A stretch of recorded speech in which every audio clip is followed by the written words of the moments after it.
International trade. So first of all, let's discuss what an open economy is. So you know by now from your study of economics that an open economy, Ireland is a really good example of an open economy. It's a country that exports and imports goods and services. It's really important we remember goods and services when we talk about an open economy. And we know that Ireland is a small open economy because we export approximately 80% of what we produce. Open economies have a wide choice of raw materials and finished products, but what we know from our study of Ireland as a small open economy, the only downfall of an open economy is that we are susceptible to shocks.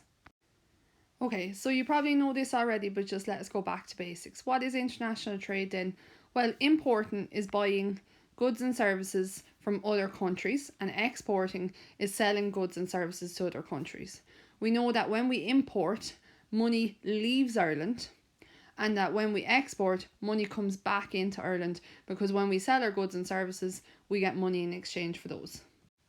So some benefits of imports.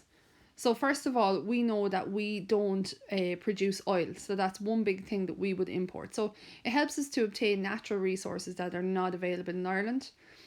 In some cases, we get certain foods such as bananas and coffee that we have an unsuitable climate for. We see lower prices due to increased competition. So a good example there is on clothing. So a lot of our clothing is imported. As a result, we have lower prices because it's imported.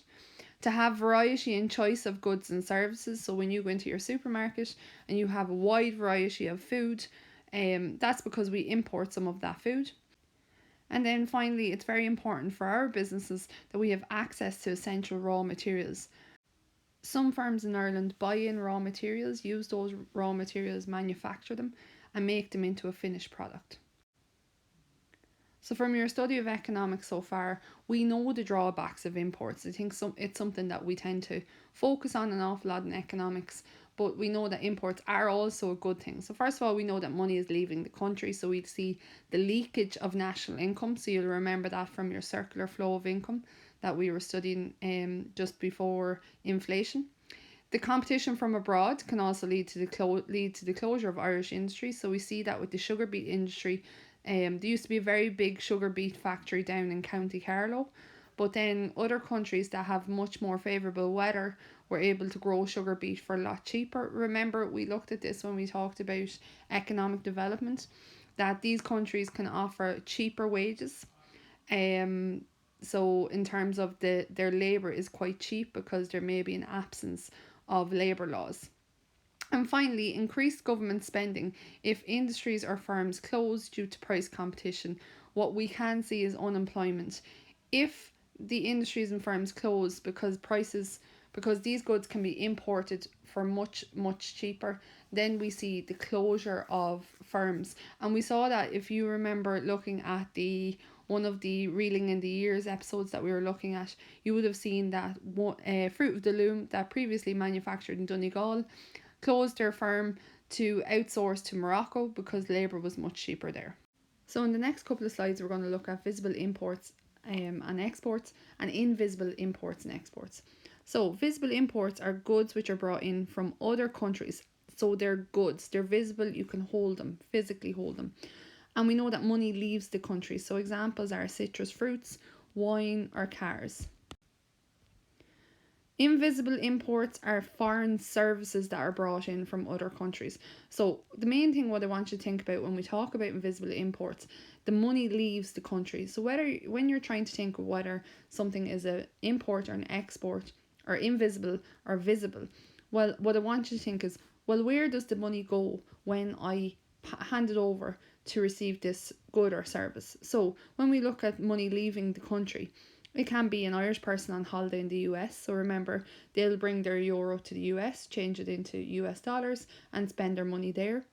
The Backstreet Boys concert in Dublin. Okay, I know Backstreet Boys is a little bit old school for you guys.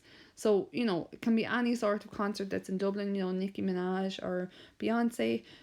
They are they're international stars, so therefore they bring their money back to their home country.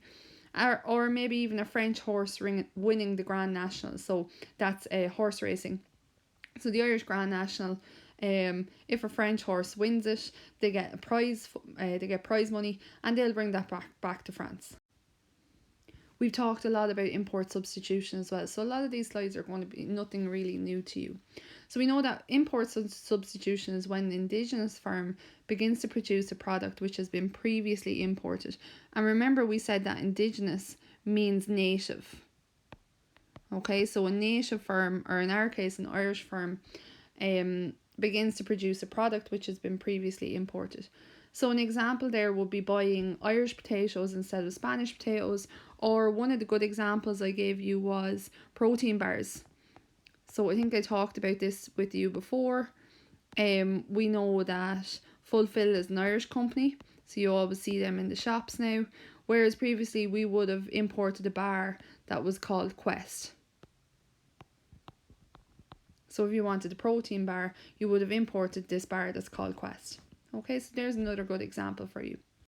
So let's have a little look at why we actually export. So first of all, we export to obtain foreign currency needed to buy our imports. So when we want to purchase imports, let's say from the US, we will have to buy, we'll have to have US dollars in order to do so.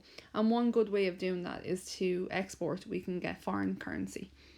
The second thing is that Ireland is a small country, so we need a wider market such as the EU or the USA.